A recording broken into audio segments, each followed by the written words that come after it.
हरे कृष्णा। आप सभी भक्तों का स्वागत है। आज हम लोग कुछ मुख्य बिंदु पर बात करेंगे, जैसे कि इस कलयुग में हम लोग किस प्रकार का यज्ञ करें जिससे कि हम भगवान को प्रसन्न कर सकें। क्योंकि भगवान को सभी लोग प्रसन्न करना चाहते हैं, ऐसा कोई व्यक्ति नहीं है जो भगवान को प्रसन्न नहीं करना चाहता है। परंतु माध्यम क्या होना चाहिए? क्योंकि हम भगवान को प्रसन्न करने के लिए कोई तो विधि होगी जिस विधि से हम भगवान को प्रसन्न कर सकते हैं। जैसे कि शास्त्रों में वर्णन है कि हमें भगवान को प्रसन्न करने के लिए यज्ञ करने चाहिए। यज्ञ अर्थात कर्मणो अन्यत्र, कि हमें यज्ञ करना चाहिए। परंतु शास्त्र में बहुत ढेर सारे यज्ञों का वर्णन है। मैं कुछ मुख्य यज्ञों का आपको नाम बताने का प्रयास कर रहा हूँ।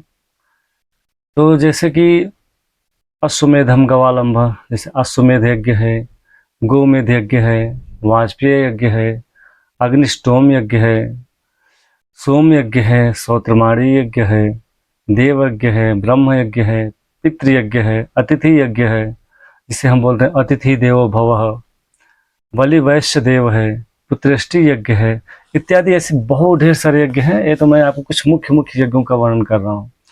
परंतु इसमें ऐसा कौन सा यज्ञ करें जिससे हम भगवान को प्रसन्न कर सकें। जैसे कि श्रीमद् भागवत पुराण में एक श्लोक आता है, कृते ध्यायतो विष्णु, कृते ध्यायतो विष्णु त्रेतायाम यजतो मखे द्वापरे परिचर्यायाम कलौ तदहर कीर्तनात्।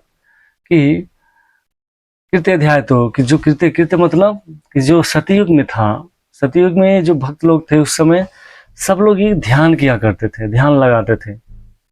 ओम नमो भगवते वासुदेवाय, यहाँ भगवान का चिंतन करते थे। परंतु इस युग में तो संभव नहीं है ध्यान लगाना, क्योंकि हम बैठते हैं, पहली बात तो हमारा शरीर हमारा साथ देता नहीं है। तो किस प्रकार हम भगवान को प्रसन्न कर सकते? ध्यान तो लगा नहीं सकते। त्रेतायाम यजतो मखे, त्रेता युग में हम यज्ञ करते थे। तो यज्ञ करने के लिए भी हमारे पास ना तो सामग्री है, ना तो उस प्रकार के कोई ऐसे ब्राह्मण हैं जो मंत्रों द्वारा यज्ञ को उत्पन्न कर दें, और आहुति डालने वाले ब्राह्मण हो अच्छे, जो कि मंत्रों में एक शब्द एक बिंदु भी गलती ना करें। द्वापर परिचर्यायाम, कि द्वापर युग में हम भगवान को प्रसन्न करने के लिए उनके अर्चा विग्रह की सेवा करते थे। ये सारी चीजें तो शुद्धता के ऊपर हैं, लेकिन वो शुद्धता तो हमारे इस कलयुग में है नहीं। इस कलयुग में ऐसा कौन सा यज्ञ करें जिससे हम भगवान को प्रसन्न कर सकें और भगवान से प्रेम कर सकें। क्योंकि हमारे यज्ञ करने का मतलब यही है, उद्देश्य यही होता है, प्रयोजन यही है कि हम भगवान को प्रसन्न करें। क्योंकि भगवान को प्रसन्न करने के लिए ही सारे यज्ञ बनाए गए हैं।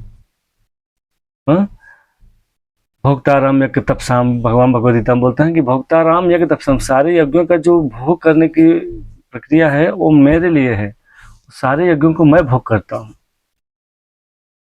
तो ये सारे जो यज्ञ बनाए गए हैं भगवान के प्रसन्नता के लिए है। लेकिन इस कलयुग में हम कौन सा यज्ञ करें जिससे कि हम भगवान को प्रसन्न कर सकें। चलो हम लोग थोड़ा समझने का प्रयास करेंगे। कई शास्त्रों से हमने थोड़ा प्रयास किया है उसको आपके पास सामने प्रस्तुत करने के लिए। तो सबसे पहले भगवान बोलते हैं भगवत गीता में 10वें अध्याय के 25 नंबर श्लोक में कि यज्ञा नाम जप यज्ञ। भगवान बोलते हैं कि यज्ञा नाम जप यज्ञो अस्मि, कि यज्ञों में मैं जप यज्ञ हूँ। जप यज्ञ मतलब कि भगवान के नाम का जप करना। हरे कृष्ण कृष्ण कृष्ण हरे हरे, हरे राम राम राम हरे हरे। इस प्रकार ये जो महामंत्र है इसका जप यज्ञ इस कलयुग में सबसे सर्वश्रेष्ठ बताया गया है। इस यज्ञ को करने से हमारे सारे पाप तुरंत ही नष्ट हो जाएंगे, और साथ ही हमें भगवान के प्रति अपार महिमा और अपार प्रेम उत्पन्न होगा धीरे धीरे, जैसे जैसे हम इसको करते जाएंगे। नारद पंचरात्रि में भी बताया गया है कि नाम स्मरणम परम यज्ञम, कि भगवान का जो नाम है, भगवान श्री कृष्ण का जो नाम है उसका स्मरण करना ही वो सबसे बड़ा यज्ञ बताया गया है। जप करना, जप करोगे तभी तो स्मरण होगा। तो इसलिए जप करना ही हमारे लिए सबसे उत्तम है। हमें जप करना बहुत जरूरी है।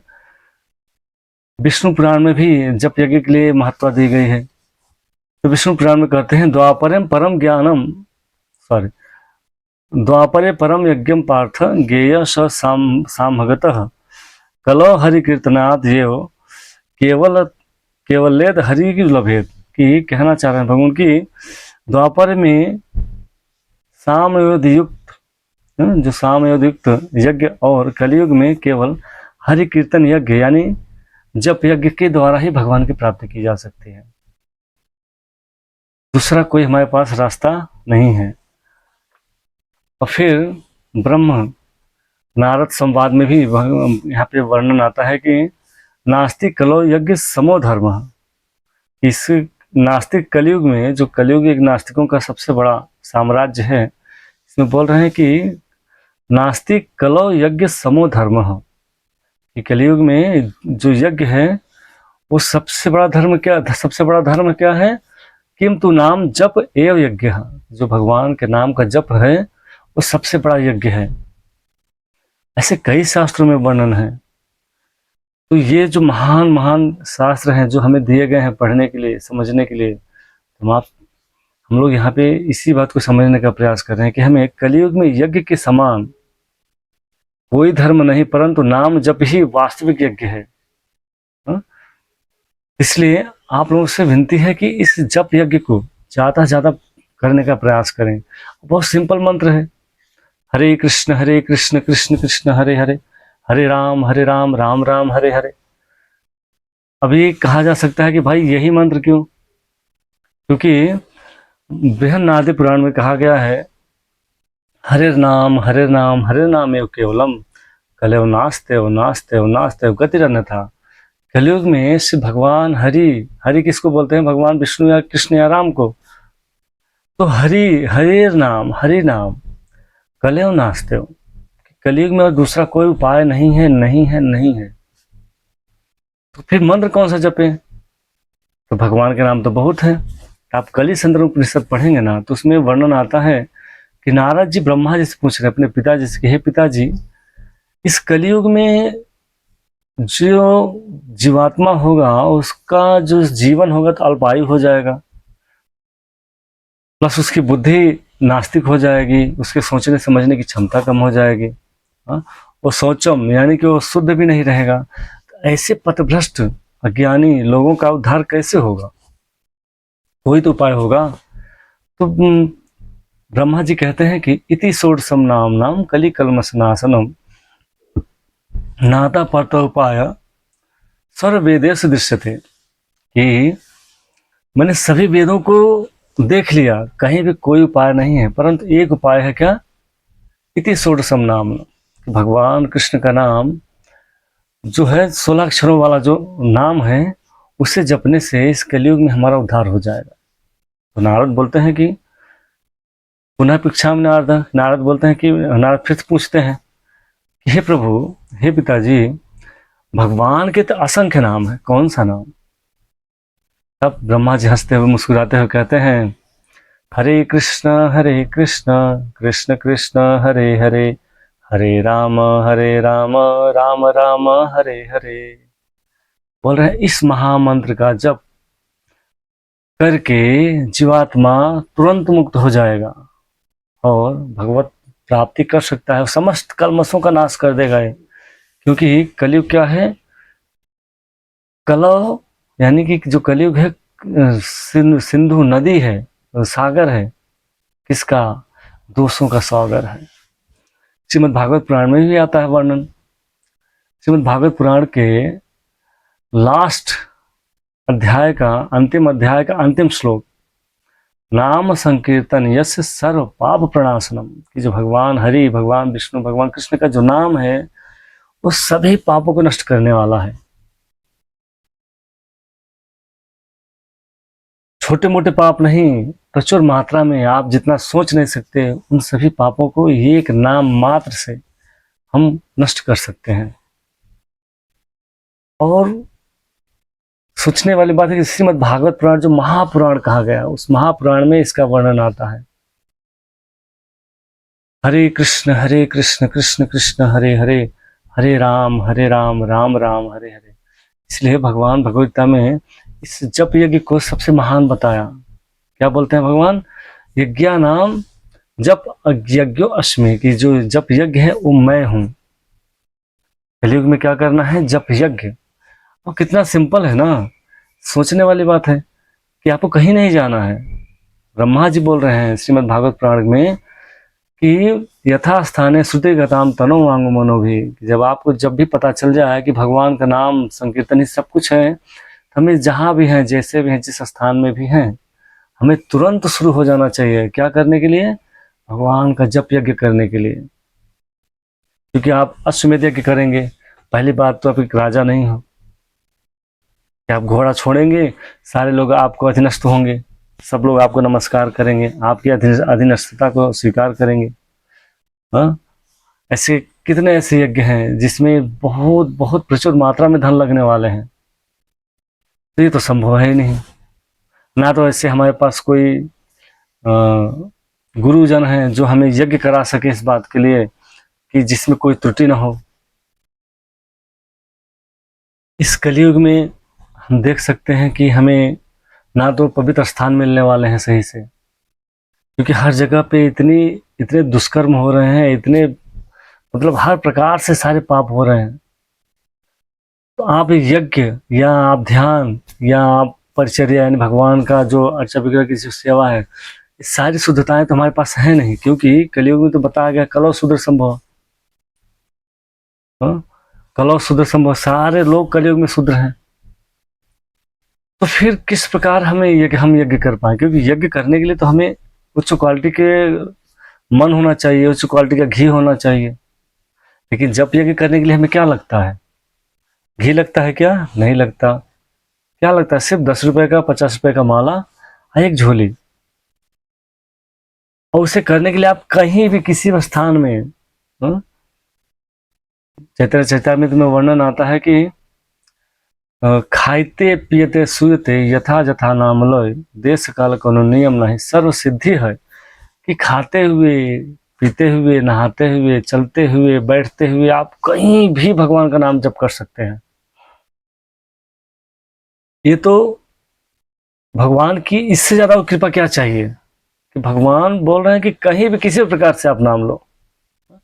यहां तक कि यमराज बोलते हैं श्रीमद् भागवत पुराण में कि आप बहिष्कार करते हुए, आप मेरे प्रति क्रोध में, या आप अवहेलना करते हुए, या संकेत मात्र सांकेतम पारिहास्यम हेलनम ये हुआ कि आप संकेत की मात्र से कैसी भी प्रकार से आप हमारा नाम लेते हैं, इस कलयुग में आपका उद्धार होने वाला है। अब इससे ज्यादा और कृपा क्या चाहिए भगवान का? आपको जंगल जाने के लिए नहीं बोल रहे हैं। पहले के समय में लोग 50 वर्ष की आयु हो जाती थी, चाहे राजा होता था चाहे रंक होता था, वो 50 वर्ष की आयु में भगवान का ध्यान करने, भगवान भगवत प्राप्ति करने के लिए जंगल में जाता था, ऋषि मुनियों से मिलता था, वहां पे वह जप करता था, उनकी सेवाएं करता था। लेकिन आजकल तो ऐसा है नहीं। इस कलयुग में तो संभव नहीं है। आपको जंगल में भी मंगल चल रहा है इस समय, सारे जंगल को तो काटने पे लगे हैं, तो आपको तो ऐसा जंगल मिलेगा नहीं, और ना तो आपके पास ऐसी कैपेसिटी है कि आप जंगल में जाके तपस्या कर सको। इसलिए भगवान को पता है कि इस कलयुग में इन जीवात्माओं के पास कोई कैपेसिटी नहीं है, इसलिए भगवान ने एकदम सरल विधि, कले दोषे निधे राजन अस्ति एक महान गुण, कीर्तनादेव कृष्ण से मुक्त संग परम ब्रजेत। क्या बोल रहे हैं सुखदेव गोस्वामी? कले दोष की, कलयुग तो दोषों का सागर है, कलयुग दोषों का सागर है। इतना बोलते ही जो परीक्षित महाराज हैं घबरा जाते हैं कि जब कलयुग दोषों का सागर है तो फिर कैसे निवारण होगा इसका। तो इस बात को, इस भाव को समझ जाते हैं सुखदेव गोस्वामी, और फिर उसका दूसरा लाइन बोलते हैं कि कीर्तनादेव कृष्ण से, कीर्तनादेव कृष्ण से मुक्त संग परम ब्रजे। अगर कलयुग में भगवान कृष्ण का कीर्तन किया जाए, भगवान कृष्ण के नामों का कीर्तन किया जाए, हरे कृष्ण कृष्ण कृष्ण हरे हरे, हरे राम राम राम हरे हरे, तो हम इन जो कली दोषों का सागर है, हम उसे किस प्रकार पार कर जाएंगे? श्रीमद् भागवत पुराण के 14वें अध्याय में प्रार्थना करते हैं ब्रह्मा जी कि समाश्रिताय पाद पल्लव प्लवम महत्पदम पुण्य यशो मुरारे भवाम बुधे वत्स पदम परम पदम पदम यद विपदाम न तेषाम। जो पदम पदम पर विपदा है, अगर उसे पार करना है तो क्या करना पड़ेगा? समाश्रिता ये पाद पल्लव। जो पाद पल्लव कौन है? भगवान श्री कृष्ण। भगवान कृष्ण का अगर कोई शरण ग्रहण कर ले, क्या बोल रहे हैं? पाद पल्लव महत पदम पुण्य यशो मुरारे। जो मुरारी हैं, जो मूल राक्षस को मारने वाले हैं, अगर उनकी शरण ग्रहण कर ली जाए तो जो पदम पदम पे जो विपदा है, जो दोषों का सागर है, वो क्या हो जाएगा? जो बछड़े का जो खुर है, अगर कहीं जमीन पे रख देता है, जो छोटा बच्चा होता है गाय का, और उसमें जो खड्डा हो जाता है थोड़ा सा, और उसमें जो जल भर जाता है, तो उस जल को, उस खड्डे को एक छोटा बच्चा, 1 साल का बच्चा भी बड़े आसानी से पार कर जाएगा। तो जो भव सागर है, उस भव सागर को बड़े आसानी से कौन, उस छोटे बच्चे की तरह कौन पार कर सकता है? जो मुकुंद, जो मुरारी के शरण ग्रहण कर लेगा, और खासकर जो उनके नाम का आश्रय ले ले, नाम प्रभु का आश्रय ले ले, वो इस भव सागर को बड़े आसानी से पार कर जाएगा। इससे ज्यादा क्या कृपा चाहिए इस कलयुग में? घर बैठे आप भजन कर सकते हैं, भगवत प्राप्ति कर सकते हैं, साथ में आप अपनी पूरी फैमिली के साथ सबको लगा सकते हैं। इसमें कोई आपको ना घी लगने वाला है, ना तेल लगने वाला है। घर बैठे आपको क्या करना है? 50 रुपए की माला लेना है। अगर आप खुद बना सकते हो तो खुद बनाकर उसको आप जप कर सकते हैं। हरे कृष्ण कृष्ण कृष्ण हरे हरे, हरे राम राम राम हरे हरे। तो आज के समय में जो व्यक्ति बड़े बड़े यज्ञ कर रहे हैं, जो दिखावे के लिए दिखाना चाहते हैं, भगवान उससे प्रसन्न नहीं होते। भगवान को प्रसन्न करने का जो विधि है, भगवान बोल रहे हैं कि यज्ञानाम जप यज्ञ, कि हमारे नाम का अगर जप करोगे तो मैं अत्यंत प्रसन्न होता हूँ। हमें बड़े सरल और बड़े भाव से भगवान के नाम का जप करना चाहिए, इससे सबको सिद्धि प्राप्त होने वाली है। हरे कृष्णा, क्या जप का कि जप क्या करना है? हरे कृष्ण कृष्ण कृष्ण हरे हरे, हरे राम राम राम हरे हरे। कितना सरल मंत्र है, एकदम सिंपल मंत्र है। और इस जप को आपके प्रूफ के तौर पे आप देख सकते हैं कि पूरी दुनिया में ऐसा कोई देश बाकी नहीं रह गया है। लगभग 100 देशों को पार कर चुका है हरे कृष्ण महामंत्र। 100 देशों से ज्यादा लोग इस समय इस हरे कृष्ण महामंत्र का जप कर रहे हैं। और आप देख सकते हैं कि बड़े से बड़े पापी लोग इसमें इस महामंत्र का नाम जप करने मात्र से उनका उद्धार हो रहा है। और हमारे वैदिक कल्चर को धीरे धीरे अपना रहे हैं। क्यों अपना रहे हैं? क्योंकि इस मंत्र में इतनी ताकत है, इतनी शक्ति है कि वो सबको बदल दे रहा है।